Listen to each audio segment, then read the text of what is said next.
Hello, this is Monique from the Caldwell Public Library, back with part 3 of our virtual read series on Arthur Conan Doyle's The Red-Headed League. Previously, we met Mr. Wilson when he approached Detective Sherlock Holmes with a suspicious advertisement asking him to fill a vacancy on a mysterious Red-Headed League. We hope you enjoy this week's installment. Be sure to tune in again next week for part 4.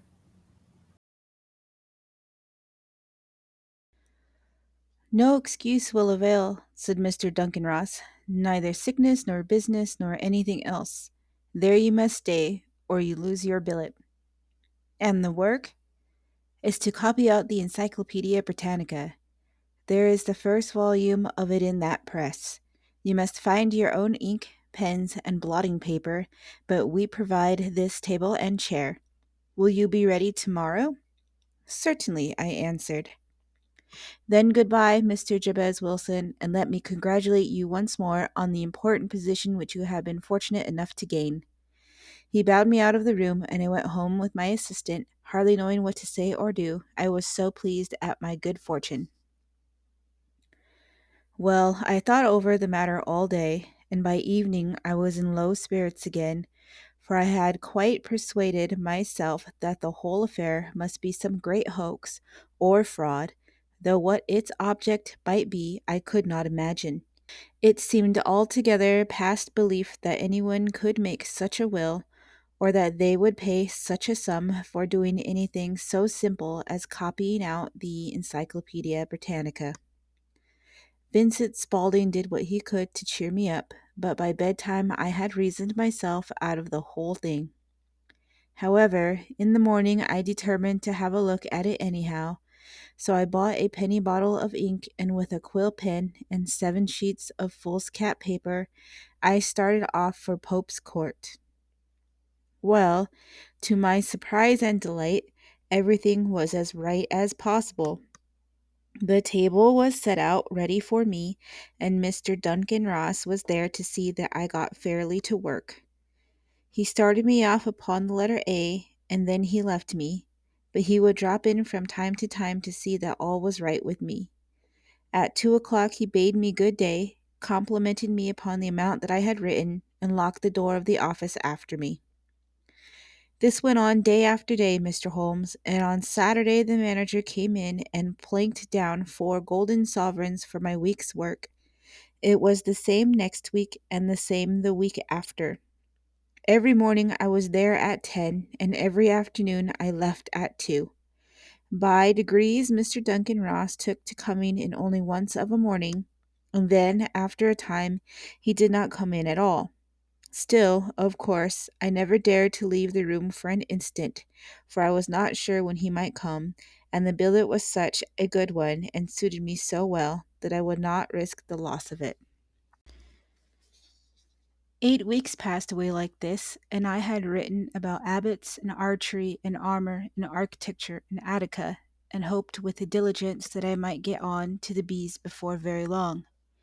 It cost me something in foolscap, and I had pretty nearly filled a shelf with my writings. Then suddenly the whole business came to an end. To an end? Yes, sir, and no later than this morning. I went to my work as usual at 10 o'clock, but the door was shut and locked, with a little square of cardboard hammered on the middle of the panel with a tack. Here it is, and you can read for yourself. He held up a piece of white cardboard about the size of a sheet of note paper. It read in this fashion: "The Red-Headed League is dissolved, October 9th, 1890.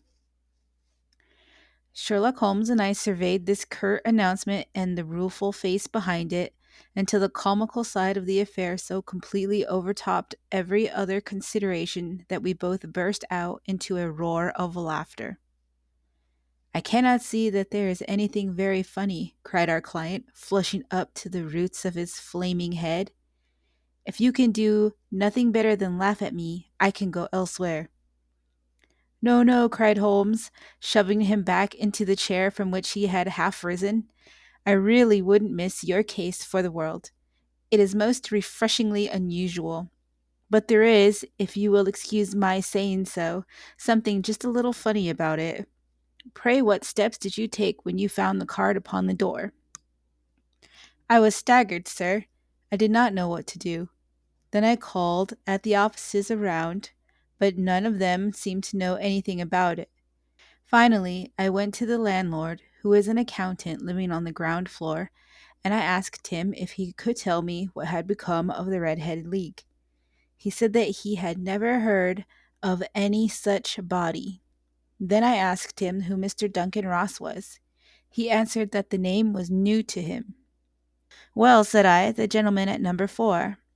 What, the red-headed man? Yes. Oh, said he, his name was William Morris. He was a solicitor and was using my room as a temporary convenience until his new premises were ready. He moved out yesterday. Where could I find him? Oh, at his new offices. He did tell me the address. Yes, 17 King Edward Street, near St. Paul's. I started off, Mr. Holmes, but when I got to that address, it was a manufactory of artificial kneecaps, and no one in it had ever heard of either Mr. William Morris or Mr. Duncan Ross. And what did you do then? Asked Holmes. I went home to Saxe Coburg Square, and I took the advice of my assistant.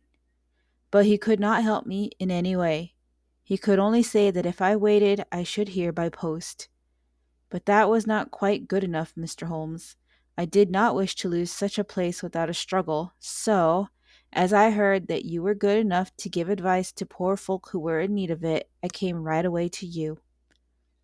And you did very wisely, said Holmes. Your case is an exceedingly remarkable one, and I shall be happy to look into it.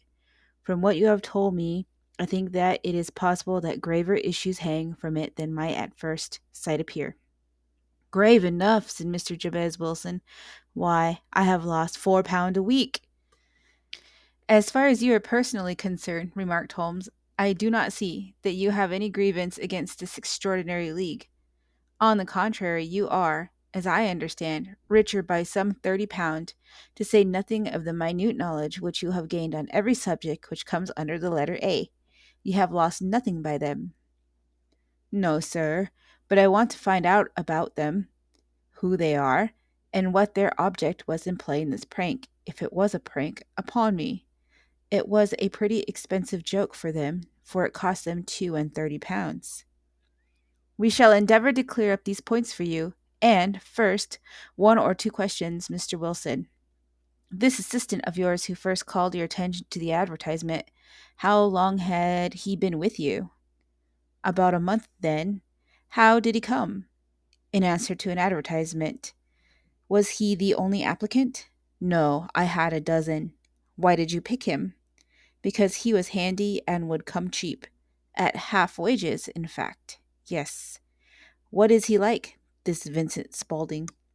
Small, stout built, very quick in his ways, no hair on his face, though he's not short of 30. Has a white splash of acid upon his forehead. Holmes sat up in his chair in considerable excitement. I thought as much, said he. Have you ever observed that his ears are pierced for earrings? Yes, sir. He told me that a gypsy had done it for him when he was a lad. Hum, said Holmes, sinking back in deep thought. Is he still with you? Oh, yes, sir. I have only just left him. And has your business been attended to in your absence? Nothing to complain of, sir. There's never very much to do of a morning. That will do, Mr. Wilson. I shall be happy to give you an opinion upon the subject in the course of a day or two. Today is Saturday, and I hope that by Monday we may come to a conclusion. Well, Watson, said Holmes when our visitor had left us, what do you make of it all? I make nothing of it, I answered frankly. It is a most mysterious business. As a rule, said Holmes, the more bizarre a thing is, the less mysterious it proves to be. It is your commonplace, featureless crimes which are really puzzling, just as a commonplace face is the most difficult to identify. But I must be prompt over this matter. What are you going to do then? I asked. To smoke, he answered. It is quite a three-pipe problem, and I beg that you won't speak to me for 50 minutes. He curled himself up in his chair, with his thin knees drawn up to his hawk like nose, and there he sat with his eyes closed and his black clay pipe thrusting out like the bill of some strange bird. I had come to the conclusion that he had dropped asleep, and indeed was nodding myself, when he suddenly sprang out of his chair with the gesture of a man who has made up his mind and put his pipe down upon the mantelpiece. Sarasate placed at the St. James Hall this afternoon, he remarked. What do you think, Watson? Could your patients spare you for a few hours? I have nothing to do today. My practice is never very absorbing. Then put on your hat and come. I am going through the city first, and we can have some lunch on the way. I observe that there is a good deal of German music on the program, which is rather more to my taste than Italian or French. It is introspective, and I want to introspect. Come along. We traveled by the underground as far as Aldersgate, and a short walk took us to Saxe Coburg Square, the scene of the singular story which we had listened to in the morning.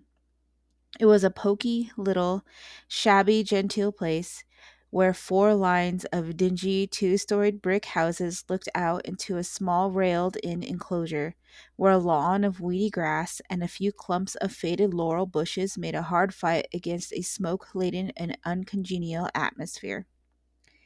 Three gilt balls and a brown board with Jabez Wilson in white letters upon a corner house announced the place where our red-headed client carried on his business. Sherlock Holmes stopped in front of it with his head on one side and looked all over, with his eyes shining brightly between puckered lids. Then he walked slowly up the street and then down again to the corner, still looking keenly at the houses. Finally, he returned to the pawnbroker's and, having thumped vigorously upon the pavement with his stick 2 or 3 times, he went up to the door and knocked. It was instantly opened by a bright-looking, clean-shaven young fellow who asked him to step in.